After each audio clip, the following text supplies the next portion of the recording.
I'm with Greenfield, part of the little group we call ourselves the Pollinator Group.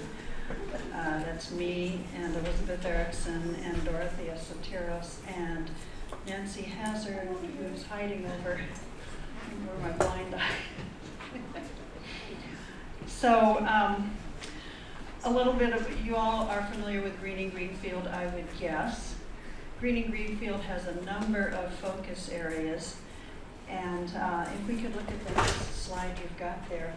If you go to the website greenfieldma.org, you can see all the different focus areas, and the one that we're looking at tonight is nature, and under nature we focus on trying to sort of reestablish the health of the environment, and one way we do it is by planting for pollinators and planting for birds, planting to encourage. If we plant for those, then we're planting to help the soil, to help the air, and to help us as well.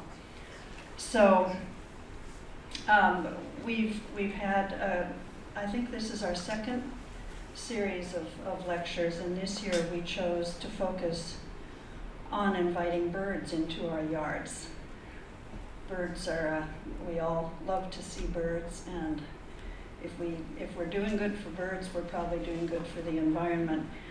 If you were here a month ago, you heard Martha Gotch talk about planting in your yard for birds, working on having things at different levels, different layers, how to take care of the plants so that the little things that the birds eat are there. And in a month, or actually in about 2 weeks, we'll be hearing from Susan Smith Pagano, who I heard a number of years ago talk about what migrating birds need in the way of nutrition and how they can get it from native plants. So that's in 2 weeks. But tonight we have Pat Serrentino, and I will let Elizabeth tell you a little bit more about what we're going to hear tonight. We're pretty excited to have Pat Serrentino come and talk with us about how to create the best possible habitat in our yards for birds. Last week, Dr. Gash spoke about how to encourage birds in your yard with what you planted, and this week, Pat is going to talk with us about how to keep your yard healthy and safe for the birds. Pat is a wildlife ecologist with a bachelor's and a master's in biology. Some of you may know her from her nature talk she's led with Greenfield. Pat has worked as a consulting biologist for a variety of private and nonprofit and government organizations, including the Deerfield River Watershed Association, where she's monitored birds, other wildlife, as well as native and invasive plants as part of the river conservation effort. Now, as a retired biologist, every spring and summer, she visits several wetlands in the Berkshires to look for rare species of birds and report the observations to the Mass Natural Heritage Program. Her passion, as I understand it, is to create the best bird habitat possible in her yard wherever she works. So please welcome Pat.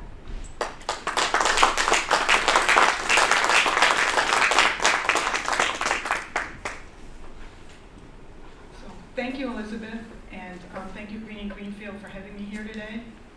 So I'm going to be talking to you about how you can make your yard safer and healthier for birds. Next slide. So I'm going to be talking about, it's going to be a lot of topics. So the first topics are going to be the simpler ones, like providing water, natural and supplemental foods, bird houses, shelter, and the ones on the right side there, to reduce or omit pesticides, preventing window strikes, keeping your cats indoors, house sparrow issue. Those are going to be a little more complicated. They'll take you a little more time, and not everybody's going to want to do all those things.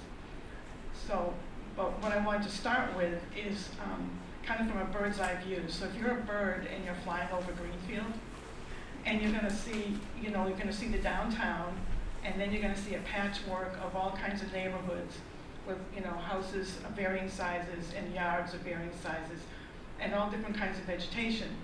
So to a bird, it's gonna look at those and say, and think to itself, well, where can I get shelter? Where can I get food? Where can I possibly build a nest?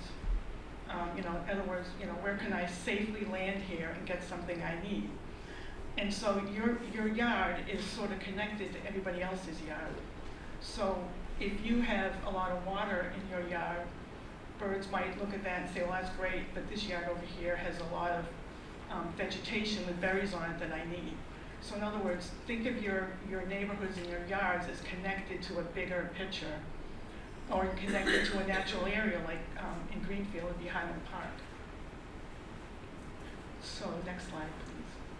So the first thing I'm going to talk about is providing water, and this may sound kind of counterintuitive, like, well, yeah, that's not a big deal. But it's just one of the simplest things you can do. If you don't have a big yard, if you're in a little apartment, and you want to just put some water out for birds, it's a great way to attract them. And when we first moved into our house, which is more than 30 years ago in Greenfield, we just ended up using, the pot that you put under your flower pots, a plastic pot. That's all we did here where the pine siskins are. And that pot's about this big and about this deep. And believe it or not, the birds love that. That's the cheapest thing we put out, and that's their favorite thing. And so we've kept it there for years. And then the next favorite one is the one with the little catbird up there, and that's a little fancier, but it's about this high off the ground. So then we went out and got a third one, because the squirrels wrecked one of ours that was bigger. And we had the typical one that, is this size, but it's all shiny. It's ceramic with this very shiny paint. And the birds get in there and they start to slide. So in the end, their favorite one is still the pot. So that's why it's still there. So that's all you have to do. You don't have to do anything super complicated. Oh, wait, I just realized, don't forget to keep them clean. That's a biggie, especially in the warmer months. And we're kind of fanatical, and we ended up with a heater. We had heated bird baths in the winter, just one, the plastic one. And the birds, they love that one. And it's not, years ago we got one that was very expensive on our electric bill. It just went sky high. So we stopped. And then we looked again a few years ago. So now you can get them that they won't kill your electric bill. And they are pretty inexpensive to buy. So if anyone's interested in doing that in the winter. So next slide, thanks. So the other thing would be to provide natural and supplemental foods. And again, now Dr. Gash talked about this a month ago, and she, her main emphasis was on natural foods. So she talked about providing, vegetation that has, nuts and seeds, and that also has a lot of insects on it that birds need to survive. But if you want to, give them some extra food in the wintertime, that's a really great thing, because birds in the winter and animals in the winter in general are really stressed. It's a hard time of year for them. It's cold, they have to still find food, they have to stay warm, they have to evade predators. So that's a tough time. So for example, at our house, we feed birds from September to about mid-May. And the reason, we're feeding birds September, October, and then into May is because we feed for migrating birds, mostly migrating sparrows. So we put out ground seeds. So if you see the junco that up there on the left, he or she is eating ground seed that we put on the ground. And we put mixed seed on the ground. That means we have seed, mixed seed, maybe everybody knows this, it's gonna have sunflower seeds and like millet in it. So when you put that on the ground, the sparrows really like the millet and the smaller seeds. But just so you know, you will attract squirrels doing this. And you have to put up with the squirrels, and there's not much you can do about it. Our feeders actually have baffles on them. You'll see it, if you can see the baffle underneath the cardinal, and that means the squirrels can't get up in there and get into the seeds. Now, the other thing I would say is if you don't have a lot of room for feeders, I would suggest getting the house feeder here with the cardinal sitting in. It's a little house-shaped feeder. And it attracts, if you put sunflower seeds in there, you'll get native species like cardinals, blue jays, titmice, black-capped chickadees. The house sparrows, which are a non-native bird, which I'll talk about later, they do not like sunflowers because they like millet and they like the hull seeds. They don't like the big fat sunflower seeds because they don't really take the hull off. So that's just something for you to know if you're feeding. You don't have to put out, like we have 4 or 5 feeders, you don't have to do that. You can put out, 1 feeder and get a lot of birds out. Next slide. Oh, one thing I forgot to mention. Another thing I do is I put out wildlife cameras, and I put them out in state parks sometimes, and I also put them in my backyard. And you'd be amazed what you see at night under your feeders in the wintertime. We get rabbits, which isn't that strange because we have rabbits, pretty much year round. But just a really treat one year was we had flying squirrels, and they were on the ground eating seeds, like from the feeder. And I was just amazed that I saw them there. We've also had shrews. The shrews like to get in there too. So when you think you're feeding the birds, you're feeding other animals too. So providing cover and shelter is another one. And so birds appreciate shelter in the form of especially dense conifers or dense deciduous trees or shrubs where they can feel safe from predators and shelter at night, because they're roosting at night, they're sleeping. Kind of sleeping. They don't sleep the way we do, but they need to rest at night.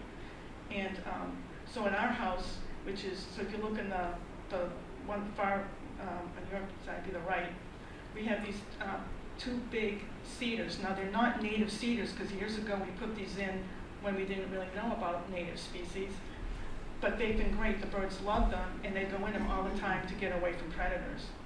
And then it's hard to see in this, but there are 2 smaller, well actually they're about this big now, inkberries, which are natives. And they, the birds, will just really hone into those just for shelter. Also, so the Cooper's hawk on the left, I don't know how many people are familiar with the Cooper's hawk or the sharp-shinned. So that's another thing, when you feed birds, or when you have birds that, in your yard, they will be attractive to, hawks, they eat them. And that's just kind of part of what you have to, put up with. But so what I do, so by having these trees and shrubs, we try to make sure the birds are as safe as they can be because they have a place to go to get away. And a lot of times these birds fly through our yard and they don't get anything. Other times they do. For whatever reason, I think mourning doves, I feel so bad for them. They get hit almost every time, by Cooper's hawks. And but the thing that's crazy about it is if I walk out in my yard, they're the first thing to leave. Like they're all nervous, but then they get taken by Coopers. So I can't quite figure out what's going on with mourning doves, but for whatever reason, they really get hammered by the Coopers. And then we've got the mourning dove up there. The other thing is to leave leaves in your yard for animals. That's really nice to leave a bunch of dead leaves either in part of your yard or however, if you have some place you can just leave some leaves on the ground year round, they will forage in those leaves for insects and other little critters, and they will also just kind of lay in it or sit in it, and they're camouflaged. So the mourning doves are incredibly camouflaged, and they can sit in there and you cannot see them. You can walk practically right up to them before they fly away. So it's really nice to leave some natural litter on the ground, and I think Dr. Gash might have talked about this too. Next slide. So bird houses. Now at this point, you have a handout that I made up for you, and I didn't put stuff on the beginning. I didn't have a lot of information that you could go to on the internet for the beginning things I talked about. But at this point, I'll get into things that are a little more complicated. So I have information on there about birdhouses, house sparrows, cats indoors, pesticides, etc. So there are places that you can go if you want to do some additional research on your own. So when it comes to birdhouses, again, that's another thing you can do if you want your yard to be more, friendly and inviting to birds. But you don't have to do that. But it's a great thing to do if you can. If you have a small yard, that's going to be a little more difficult because you want to situate the house in the right spot.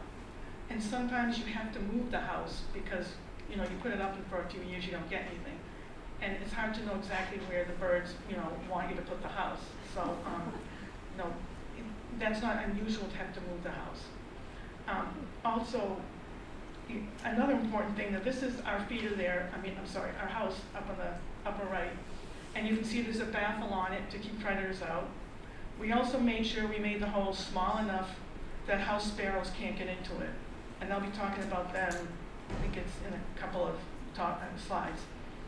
And again, house sparrows are a non-native species, and I'm just curious, how many people know about house sparrows? Okay, thank you. Like quite a few people. So they're an incredibly aggressive bird that can be pretty nasty to our native cavity nesters. So when it comes to bluebirds, they will go in there and destroy their nests and kill their babies, which seems pretty amazing. But house sparrows are just very aggressive, and they've spread throughout all of North America into parts of South America. They're originally from Europe and Asia, and England, and Great Britain, I should say. Anyway, so they're an issue. So what I'd like to tell people is, if you want a birdhouse, put a birdhouse up, just put in the smaller hole, and you'll get chickadees and house wrens and maybe titmice. And you won't have to worry about, like in our yard, they don't go anywhere near that house because they can't get in it. It's also under, you can't tell here, but it's under a tree.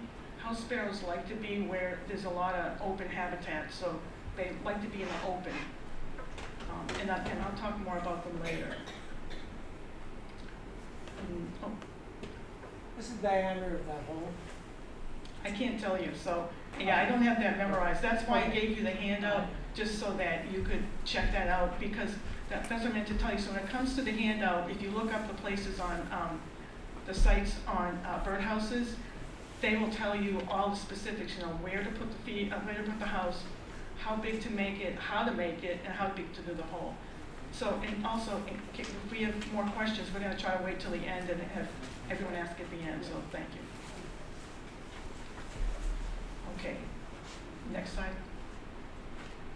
So this is a huge topic, and it's pretty complicated, but we're going to at least try to make it a little bit easier on people. So, reducing or omitting pesticides. And maybe a lot of you already don't use them, which is great. But the use of pesticides has resulted in approximately 67 million bird deaths a year. So that's a lot of birds that die. And I know it's really easy for all of us to just reach for a chemical when there's a problem in your yard. And I know it's really frustrating. You know, you go out and something's decimated your brand new shrub or your entire lettuce patch or whatever. But the thing with all these pesticides is they don't just kill what they're supposed to, they kill everything else besides that. So pesticides can be, they can be grouped into 3 different types. So you have rodenticides, and you have insecticides, and you have herbicides. And I know we've got some information up here, Greenfield does on rodenticides and why that's such a huge problem. And I'll be talking about it here right now. So they're used to kill rats and other small mammals like mice that are pests. And they're probably used a lot more in bigger cities where you have, you know, pretty huge rat problems. But the problem with rodenticides is that they don't just kill the rats. So, and what they do is, you know, they put out poisoned food for the rats. The rat eats it, and it dies by bleeding to death internally. But what happens is our native raptors will eat the rat, and then they don't necessarily die right away, but they die later. And I don't know if people are familiar with Flacco, the famous owl in Central Park. He or she tested positive after it died for rodenticide, and I read a book about red tails in the park, and they talk about how it was really an issue, you know, in New York City was they'd have, you know, red tails nesting on buildings, and they were being poisoned by the rodenticides. So it's really, you know, it's a big issue.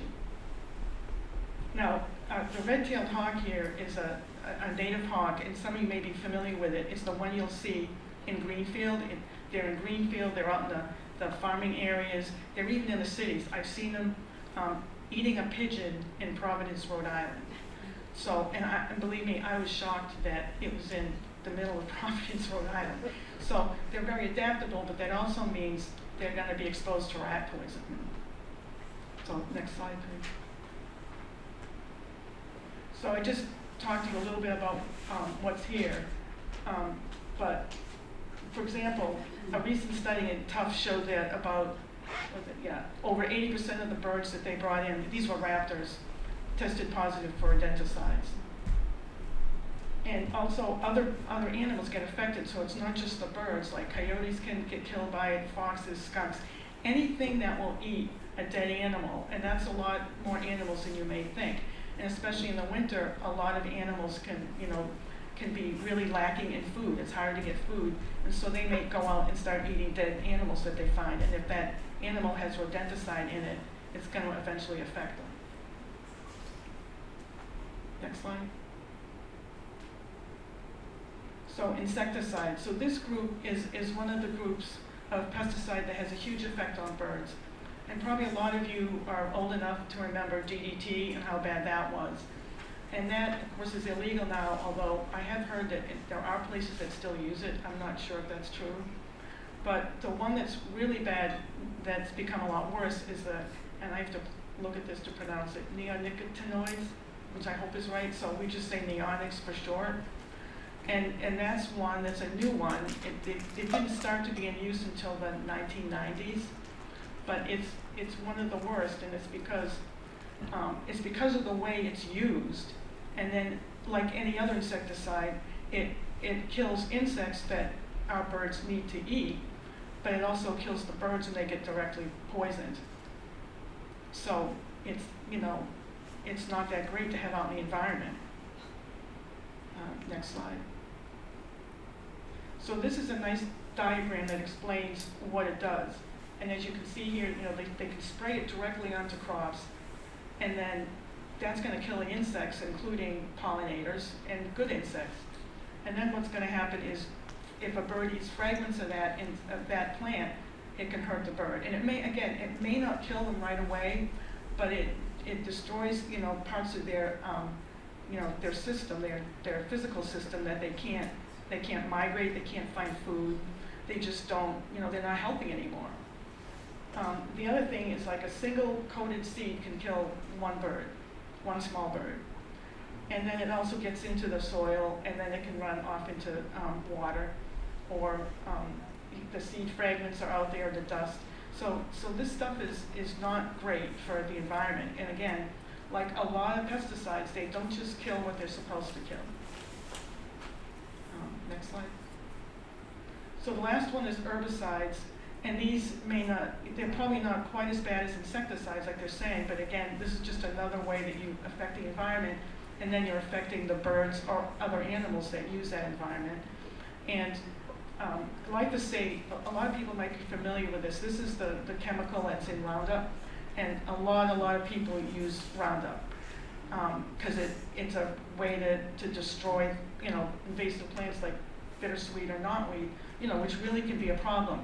In our yard, my husband and I dug out bittersweet, and we're still digging it out. And at times we had root systems that were like this big, and just giant pieces of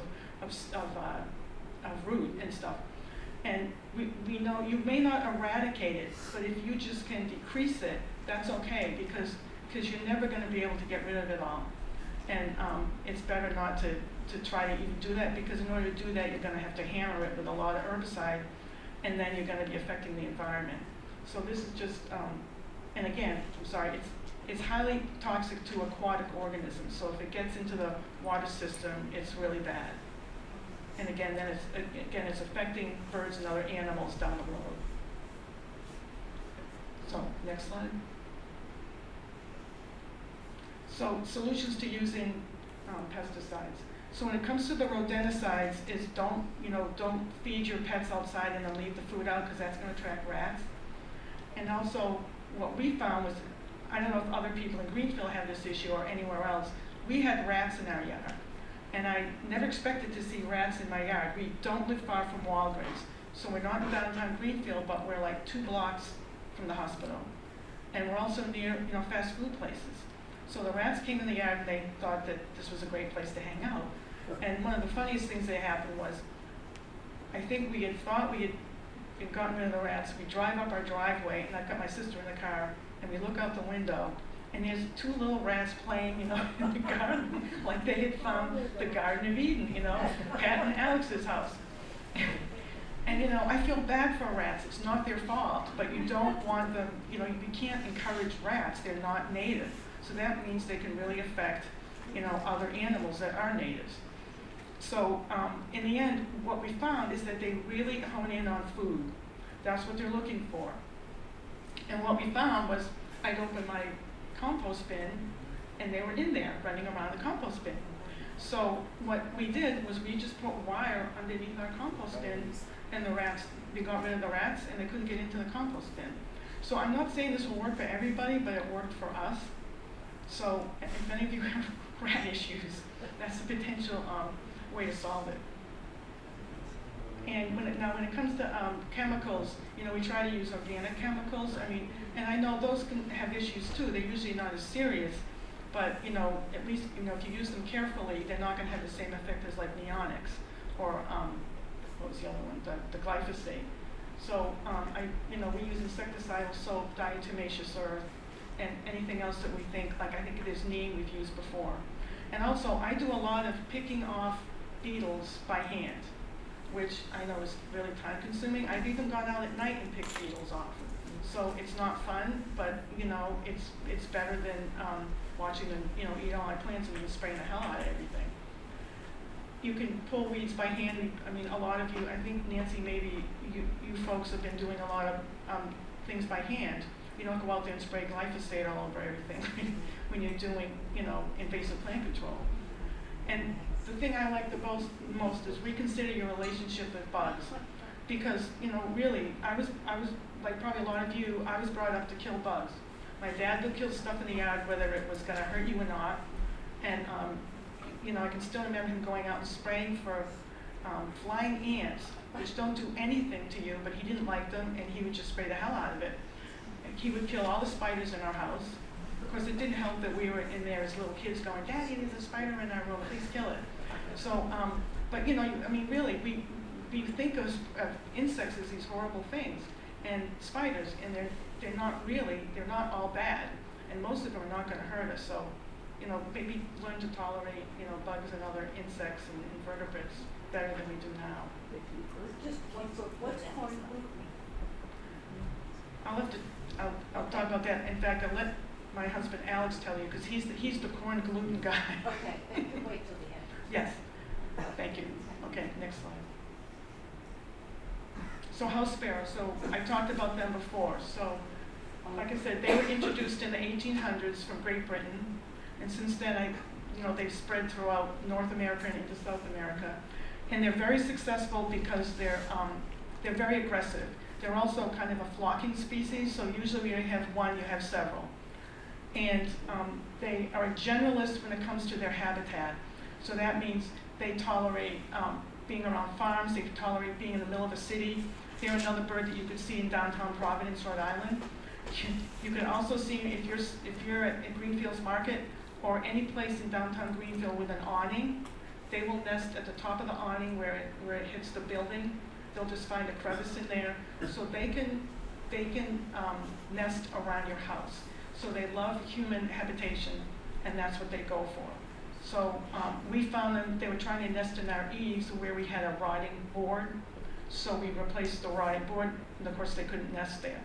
So you have to check parts of your house, like your gutters, things like that, to see if they're nesting in that. And that's one way to prevent them from using your home.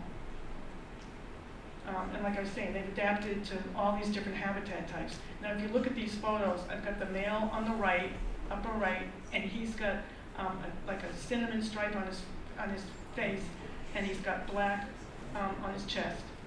And on the left here is the house sparrow female, and she's pretty drab looking, doesn't have a lot of streaking or anything. And then there's two natives in the middle, two native species, the song sparrow and the white-throat. And both of those sparrows are hard to tell apart from each other.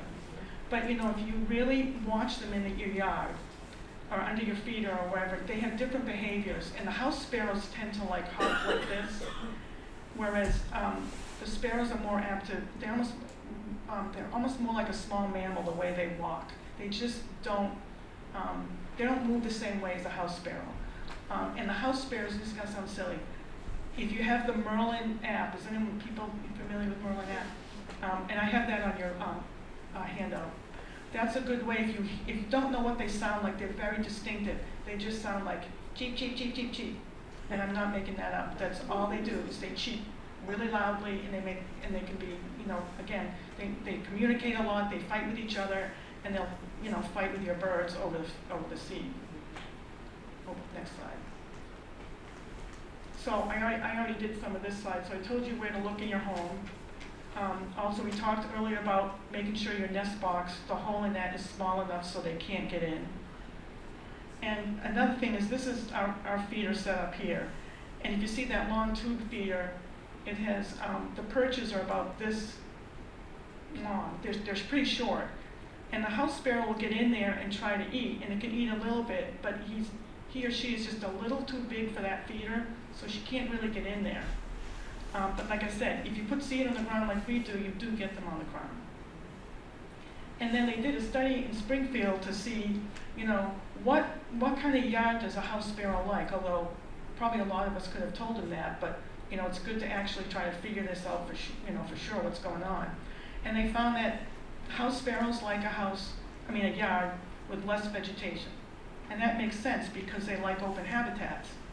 And they also like it, they don't mind if there's a lot of pavement in there or hard surfaces. So if you have a big driveway or you have a patio or whatever else, just a lot of hard surfaces, that's what they like. So another way to prevent them would be to just have more vegetation in your yard, like trees and shrubs. And the next slide, please. So keep your cats indoors. Now, I know this is a controversial subject for some people because, you know, a lot of us have cats and we love our cats. But cats we figure, have killed between 1.5 to almost 4 billion birds a year. So they're a huge issue with birds. And it's not just, that's not the only issue. So if you look at the top 4 causes of mortality, the top is habitat loss.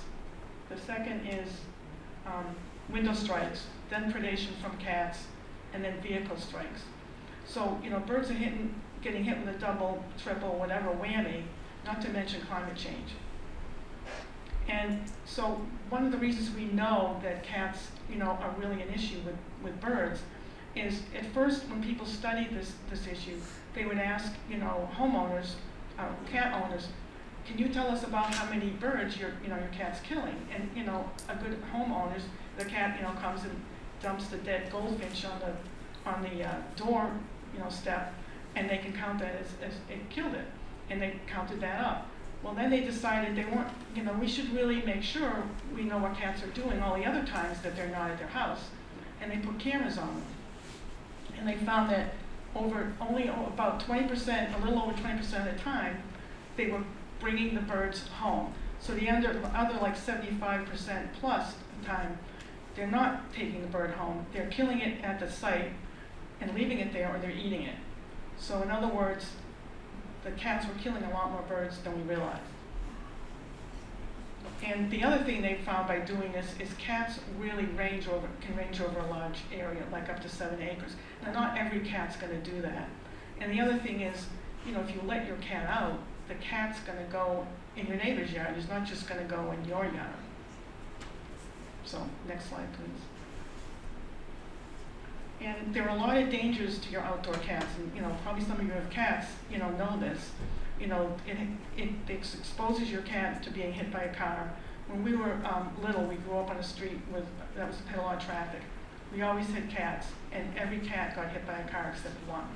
So we just, you know, it was just sad because they were just, you know, it wasn't a good place to have a cat outside. But that's what you did back then. You let your cat out. They also can get killed by owls. Great horned owls are a predator that would have no problem taking a cat. Coyotes, obviously. They also get exposed to diseases and toxic substances, cold weather. And this is another thing I wanted to let people know. they found that with the avian flu, which I'm assuming most people have heard about now because it's hitting people's chickens, it's gotten into cows. It's really fatal to cats, and I haven't done a huge study of this, and so I can't tell you why, but it's just cats are very susceptible to it. So if you have a cat that goes outside, cats are going to get, or not, they're not going to necessarily get the virus, but they can get it from, outside, from outside birds or native birds. They can also get it from, your chickens, people who are raising chickens. So that's something to think about if you, let your cat out, or just be aware of it if you have cats. So what's the solution? Well, I know there isn't a great one for this because some people really want their cats to go outside. But if you don't, one good thing would be to give your cat, put a collar on it that has a bell, and at least keep it in at night. Another thing that we found in our yard when we first moved to Greenfield, we were feeding the birds, and cats are like ambush predators. So they sit under a shrub or something, and then they just run out and grab the bird. And so what we did is we put fencing about this tall, just that cheap fencing you can get at Agway, that you just stick in the ground. And we put it in a big circle around underneath our feeder, and it prevented the cats from killing the birds because they couldn't ambush it anymore. They had to jump over a fence to get in there, and that prevented them from killing the birds. And, my sister's done that, it's worked for her. You can also clip the vegetation so that the cats can't get as close to your feeder. I mean, none of these are perfect. The best thing is to keep your cat inside, and if you have an outdoor cat now, maybe consider having an indoor cat later, for your next cat. And then when I was doing research on this, have people heard of catios? Well, they're pretty amazing. But there's a million kinds of catios out there, ranging from smaller ones than the one on the right to the one that it's hard to tell if they made it for an owner or the cat. But it's a way to get your cat outside and it can't hurt anything. So to me, they're kind of like a neat idea. So next slide. So preventing bird strikes. So this is another one that's a real nasty killer of birds, unfortunately. So it's estimated between 365 million and 1 billion birds a year get killed by glass. And it's not just, people think of when we've had these huge fallouts of birds during migration and thousands get killed in Chicago, say in a skyscraper, but birds can get killed on your house, on like the courthouse here in Greenfield or the library, any place, no matter how big it is, if it has windows, it can kill a bird. So what we found in our house, and that's me on the right with a red-eyed vireo that hit our window. And this is before we put up some material on the window to prevent the strikes. And ever since we moved to our house, we would we'd be sitting in the house and you hear thump, and you go out and you look and there's the bird on the ground. In many cases, I was able to pick the bird up and set it down and watch it, and it would fly away. And that was great, although I didn't know if the bird still could have been, hurt bad enough that it died later. I wouldn't have known that. But in this case, just so you know what to do if this happens to you, with the vireo, the vireo hit, we went out, and now we don't try to pick them up. This is what we used to do when we didn't really know we shouldn't really do that right away, is we just watched the bird. And it didn't even look like it was hurt. It wasn't bleeding, its wings looked okay, it was alert, but it could not fly. So we called the Tufts veterinary clinic, or the Tufts wildlife clinic, sorry, not the vet clinic, it's the wildlife clinic. And we had to make an appointment for the next day. We took the bird down. But in the meantime, we put it in our house in an aquarium with a little stick in it so that the bird could perch. And she would sit there and call. It was so sad. She's sitting there calling. She looked perfectly normal. We took it to the clinic, and they're wonderful there. They're really nice. They don't charge you anything. You drop the bird off, and then you can call and find out how your bird is doing. I'm serious, and they were so sweet. And I called them twice. The first time they said, "Oh, your bird's doing really well," and they put it in an oxygen chamber. And I'm just like, oh my God, this bird has just been incredibly spoiled. But that's what they do. And then I called them back a few days later, and they said, "Oh, we let the vireo out this morning. It was fine, and it survived. I think it had a minor issue with its wing, if I'm remembering correctly. So it wasn't major, but, so that's our story about the Vireo. So, so why did they hit your window? Well, you'll see in a couple of photos here, in the next couple of slides. They look at your window, they can't figure the glass out at all. And then if they see a silhouette of like trees in it, they will look for like the open space in between the trees. And so if you have a silhouette of a tree and then space, they will fly toward the space, and they won't be able to get through the space. So basically what you do is make your windows look cluttered. And then the birds don't see the silhouette anymore, they just see a bunch of clutter and they don't go through it. So when did these strikes occur? Usually, you can imagine, not too many are gonna occur at night because most birds aren't nocturnal. So they're during the day and they're usually during the morning. They happen more during migration just because you have more birds are in the air at that time. And also during breeding season when they're fledging from their nests. So next slide, please. So I've already gone through most of this slide because, like I said, the birds either die right away or they fly away and you're not sure what happened to them.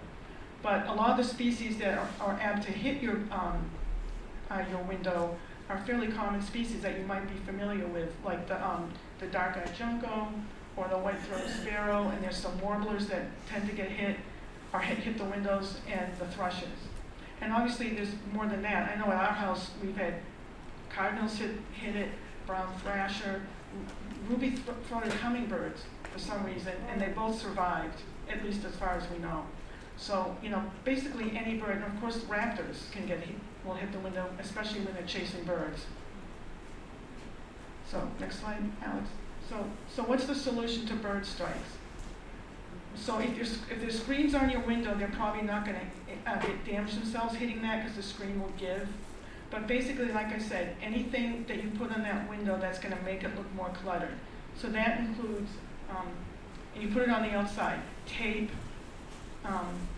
You can draw pictures on it yourself, but it has to be pretty detailed so that they don't see a silhouette in there. It needs to be visible to them 10 feet away. And it has to be the proper spacing. They get pretty picky about this. It has to be, pretty close together. So this is what's called ABC bird tape. That's the American Bird Conservancy's tape. And that's just, one piece of, a bunch of tape that goes through the whole window. So next slide. So that's our window, the feather-friendly one. And all that is a piece of tape on the outside with little squares on it. And we actually we put it a little further apart, and it's been working ever since we put it up. We've never had a strike on that window. And the one on the left, the Acopian bird saver, those are just pieces of cord that hang down. So some of these you could do yourself, like you could do the cords yourself, but you have to do an awful lot of cords close together.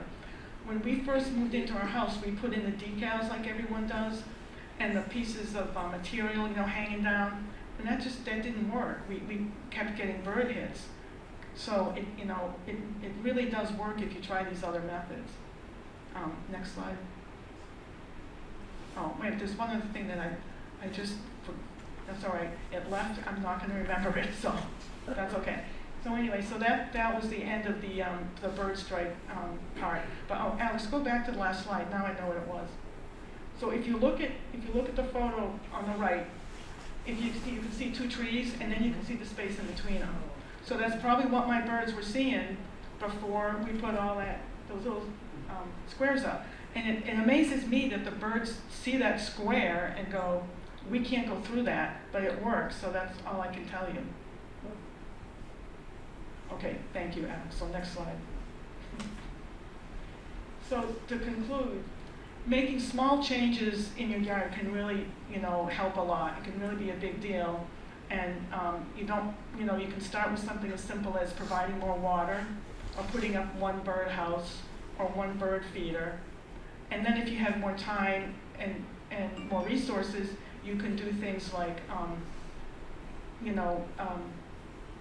do the bird strike material, or plant more native plants, because that's another big one, and it can be pretty expensive, but that's helpful too. So that's what we've done over the years. Is we started small, and then we worked up to bigger and bigger stuff, And like I said, we've been there 30 years, and we're still working on our yard. So next slide, please. So the other thing is make sure you enjoy your yard. So go out and sit there and watch the birds, and if you make some small changes, you'll be amazed. You'll see more insects, you'll see small mammals, which can be good and bad. Hopefully they're not rats, but you just will see more of everything, and you'll see more things going on. The birds will be foraging in your yard. They'll stop over during migration, which just means birds that say breed up north. They'll come through your yard in the fall or in the spring. They'll hang out, maybe look for grubs in your lawn or on your trees, or use your bird bath, and then they're gone. But they'll use your yard, and your yard will get used year-round by birds and other animals. And like I said, we've made mistakes. We corrected them. We're still working on it. So the last two slides are just so you know, I took most of the photos, but not all of them, and so I just wanted to give credit to ones I didn't take. And then the next slide is just a really busy slide. These are all the birds we've seen in and around our yard in 30 plus years, and that's probably missing a few species. And that's just to show you that we're not making this up. There's a lot of birds out there. So, questions? I have two questions that really are similar. Okay. The bird bath, how much it should be changed every day, am I correct? Well, what I found is the colder it is, the less often you'll have to clean it. Okay. So, but during the summer, I sometimes have to do it twice a day, only because the birds are using it so much, they just mess it up more. Okay, how about the feeders? Now, the feeders, they tell you you're supposed to clean them all the time. I'll tell you, we do not clean our feeders all the time. I know. If they get really grungy during the winter, we will clean them. And they get cleaned before they get put away for the summer, spring and summer and early fall. Mm-hmm. But you keep an eye on it. I've never seen mold growing in my feeders because they're not out in the summer. Like I said, they're only out from September, October to May, and it can be fairly cold. If it gets really warm, that could be an issue. But again, I've never seen mold in my feeders. And rainwater versus water from the Taps. Yes. Yeah, we just use tap water you mean in the bird baths? Yes, I do. I have four. Yeah, I just do, in my bird baths, I just use, water from the tap. Oh, we have rainwater, so we use all Yeah, that. so that's good too. Mhm. Thank you. What do you do about bears? Okay, I know Elizabeth has a handout, I think, is it here, on bears. But we did have bears in our yard, so even though we're near Walgreens, so we're not like on the outskirts. I walked out my door one day and the feeders were like this. And, they had trashed one feeder, so we had to replace it. They couldn't kill the house feeder, so that's a great one. So what I do, and this is I know it's a lot of work, is we have a big garbage can right next to our back door.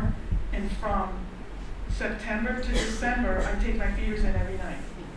And then I do the same thing in the spring. So the only time I don't take my feeders in is in the middle of winter when I know they're hibernating.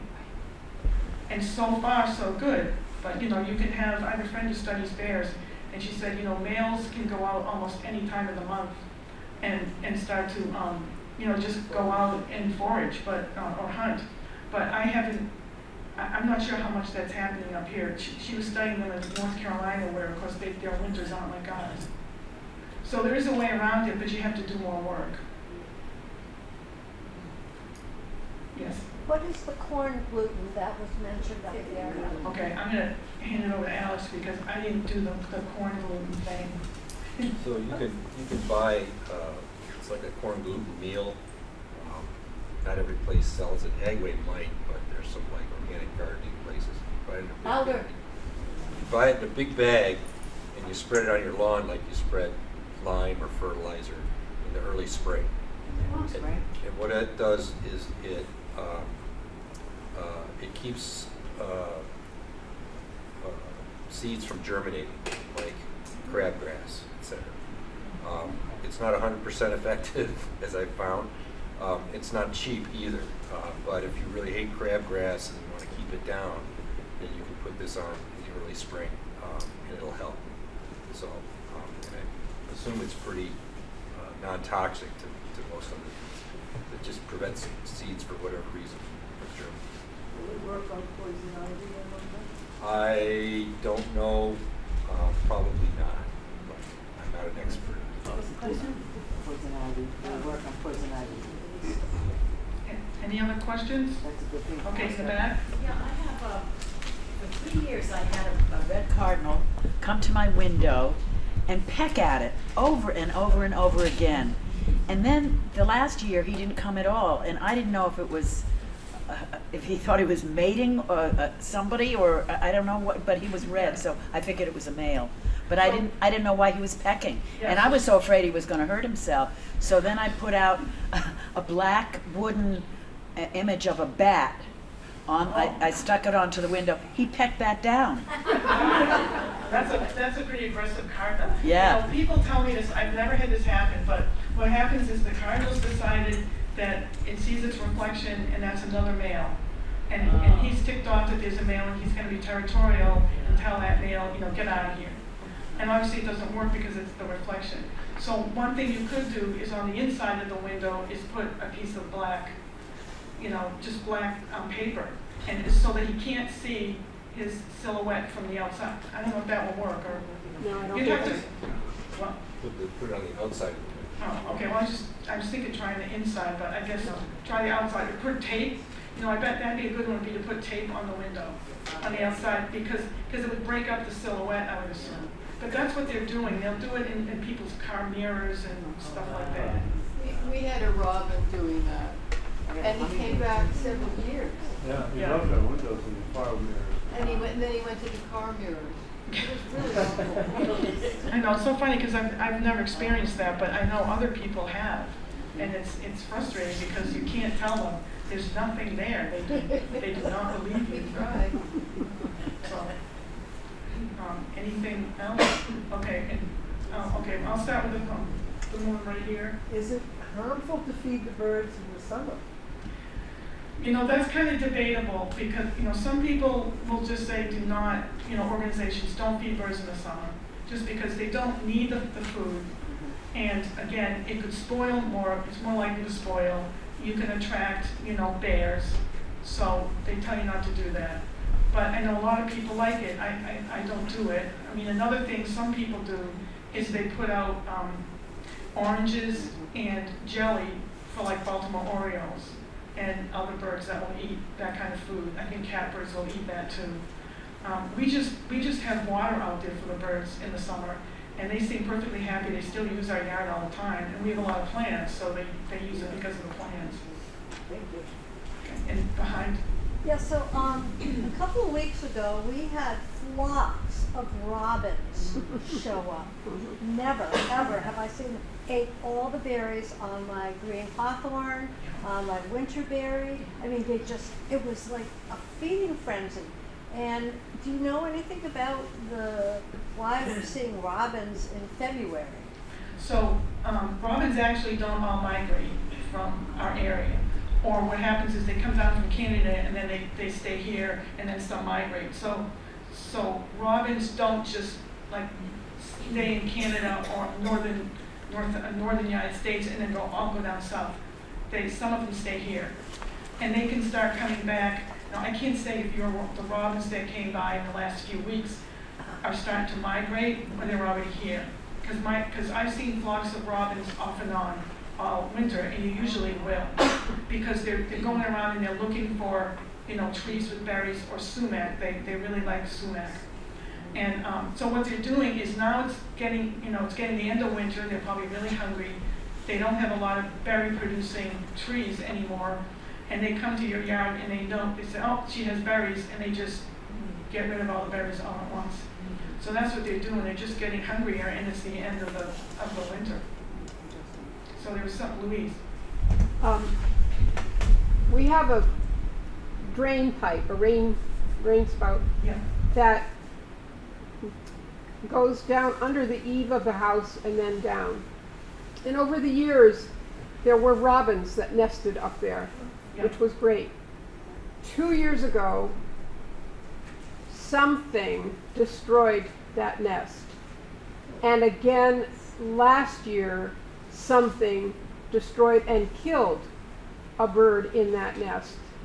And I just wondered if it was house sparrows that would have done that, because it's way up and there's Yeah. only a bird would have done that, and it's not readily available to a raptor. And that bird that was killed was left in the nest. Yeah, that might have been house sparrow, because usually if if it's a raptor that's gonna kill it, it's gonna go in there and kill it and eat it. Right. And I've seen, that happened to me this summer. The robins were nesting in a small tree, and they picked the worst spots. And I went out one day, because I realized there was a squirrel in the nest, and even a squirrel would kill a baby bird. But when I got out there was also a red-tailed hawk in the nest. Wow. So I was like flabbergasted. I still don't know exactly what happened, but the red tail flew off because I was standing there and it had one baby in its feet, and it left one. And I watched the nest every day, and then the baby disappeared. But I knew, because I saw the event, it was a bird. But it sounds to me more like house sparrows, because they might have wanted that spot, so they killed the babies or babies. It was an adult tail that I was looking at for days and days and days, and it wasn't moving. It was just an adult tail sticking up. Right. So, I mean, by the time I took it down, there wasn't much left. But I'm thinking I should not, any nesting that I see starting to build, I should take it down before somebody else gets killed. That's really up to you, or you can let nature take its course. I know robins tend to put their nests in really bad spots. And then, they just do. And then it's really frustrating, because like this thing I watched, I was like, oh my God, I can't do anything about this. I can't go out there and protect the nest from a red tail 24 hours a day. So that's not gonna happen. So it's frustrating, but that's what they do.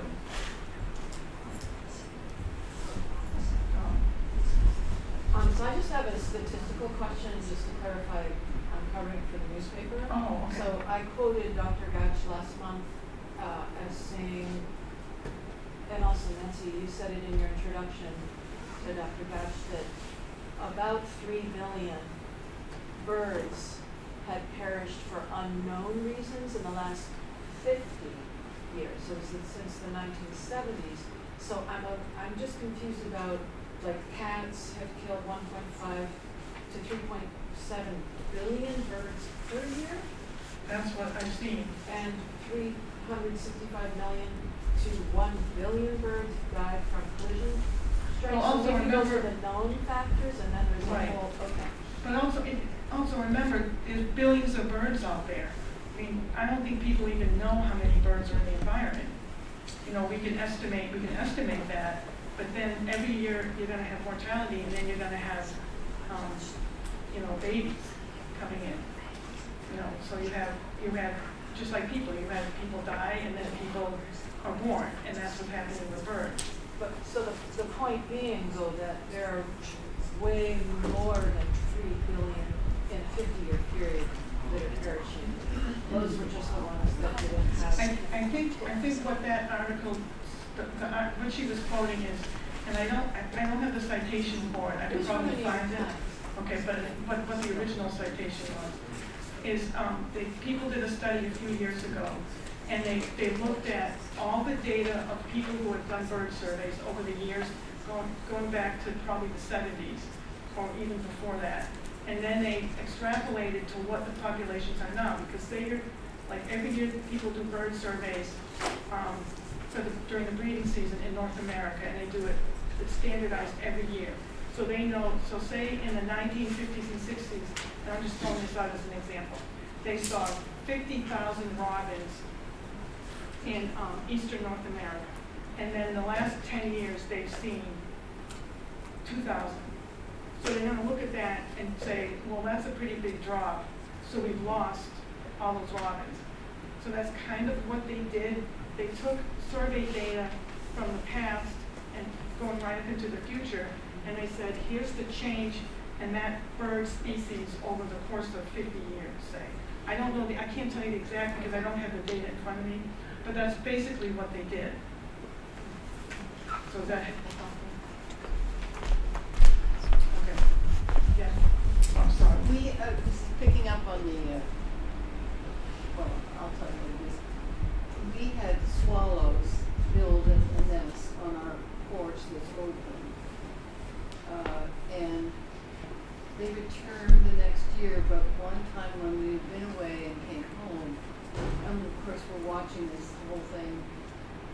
babies were dead, and some of them were, I think there were 4, a couple of them were sort of pushed out onto the floor, but then a couple were in the nest. Is that a house sparrow? You know, it's hard to say because, you know, it's always hard to tell what kills something if you didn't see it. Right. So it could have been a house sparrow. It could have been that the parents, one of them died and the other one abandoned because they couldn't feed the young. Or, like you said, it could have been a house sparrow. Again, it doesn't sound like a raptor because they usually, you know, if they find a nest, they usually take away or kill every single bird in that nest because they're usually feeding it to their babies. Right, but I was surprised that they were still there, so I Yeah. didn't know. So yeah, so the house sparrow, for some reason, the house sparrow thought of it as competition, or it decided just to kill them. It's hard for me to tell you what killed those birds. They could have starved to death because the parents couldn't bring enough food. Nancy? I recently read about glass that is doesn't reflect so Mhm. much, and then the birds are not hitting it. Yeah. Have you ever heard of that? Have you ever seen it? I don't remember because when I was looking up stuff about bird strikes, I didn't investigate that part, but I've heard about it because most homeowners aren't going to have the kind of money to do that kind of change in their glass. So I focused on the other methods, but it could be that there's a way to do that. I'm pretty sure there is because they're trying to pass laws in different cities around the United States to make people who are, especially the ones with lots of glass, like your courthouses or libraries and big skyscrapers, you tell them you have to put up glass that can prevent strikes. Thank you. Yeah. Okay. Louise again? Yeah. Are you aware of chickadees? I used to have regular small flocks of chickadees, a few chickadees at my feeders every year, and now I'm lucky to see an occasional chickadee. Are you aware of any decreases in the numbers? Not that I know of. I mean, I know in my yard I never seem to see a lot. They come to the feeders. But they also come to our bird bath year round. I can hear them in my yard year round, but I can't tell you how many. And I don't think they've ever nested in our yard. It's pretty small, so for them not to be nesting in our yard isn't unusual. But I haven't heard anything about chickadees, decreasing a lot in this area. Thank you. Yeah, so sorry I can't answer that. Yeah. We had a birdhouse and they took the babies and threw the babies out. There were 4 of them, and I think they were bluebirds. And they threw them on the ground, and I had found them, and they were on the ground laying there. My husband said not to touch them. Should I not touch them and put them back into the nest, or should I put them in the nest? I'm not an expert on rehabbing birds, but I know that when I've had that issue before and I've called one rehabber, she had me put the robin, like I made a little fake nest in the tree and put the robin back in, and the robin really had already fledged, so it just flew out again. I just thought it had fledged too early and hadn't. So when it comes to the bluebirds, if you can put them back in the nest safely, that's okay, because it's not going to matter to the bluebirds if you touch them. It doesn't. And I used to say that, and I guess it's not necessarily the case. And to be honest with you, you have nothing to lose. But it also depends on how far along they were. If the birds were fairly advanced, the parents might feed them. Okay, so it doesn't matter. They might, because sometimes you can't tell that they fledged on their own. You know what I mean? They'll look very kind of helpless. They don't fly well. They've almost no tail, but they've already fledged. And then that's obviously that's the time in a bird's life where it's really susceptible to predation because it's can't fly well enough. Thank you. Okay, another question? Yes. I've heard that I was told because I had birds fledged from a nest on my deck a few years ago, and this friend said, don't pick it up with your hands. Don't let your human scent on the bird. She said, get a washcloth, get it with warm water, wring out the water, and then pick up the bird holding the washcloth. So I did that, and then the bird immediately got back up on the top of the thing and flew out again. Yeah, see, that's the thing, is that's what happened here. The bird obviously was trying to flinch, and it didn't look like it was ready to you, but it was. So, These were really fairly newly born. They yeah, Definitely. I know, see, that's a tough one. Mhm. Oh, you had a question? Talk about family birds, bird. What bird? I didn't know if people wanted a quick update on avian flu. Is that- So I actually looked at it today, and I wanted to go online and see, because I wanted to be an update, because, you know, these things are changing so fast with this. So what I saw, and I was on I think it was a CDC website, and they were saying, so right now, and some of this you may already know, so the birds that are being affected are mostly raptors, waterfowl, shorebirds, and then there's some, you know, other birds in there. I mean, it's quite a few. It's not your backyard birds. So generally speaking, for whatever reason, they don't seem to be carrying or being affected by avian flu. So they're not telling people to not feed birds. However, like I said, with cats, you know, cats are very susceptible to this, so your outdoor cat can get the virus and get killed by it. And what they were saying is, and I'm hoping I'm getting this right, actually, you know what? I have cheat sheet notes here, so I'm gonna look at these. So birds are giving the flu to poultry, to cows, and to cats. As far as we know, they have not given it to people. But we obviously know people are getting it from chickens and cows. It tends not to be fatal to people, but obviously it's fatal to some of the animals that are getting it and some of the birds. And I think probably most people have heard this, you know, as most of you know, viruses don't, because of COVID, we know this, they don't stay the same. They mutate. So what's happening with bird flu is the one that's going around right now is a lot worse, a lot more viral than some of the other ones. What's the word for it? It's just a lot nastier. It's able to hit a lot more species and kill them than it was previously. Do you think it's advisable to stop feeding the birds if you have two cats that are in the house?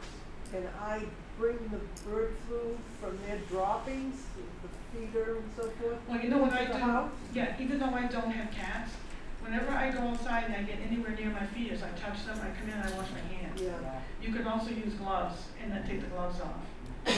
I mean, because they are saying that not a lot of cats are being affected by this. It's just if they get it, it's very fatal. Thank you. Yeah, and again, feel free to check on this stuff at home and make sure, because another month from now, this could have changed.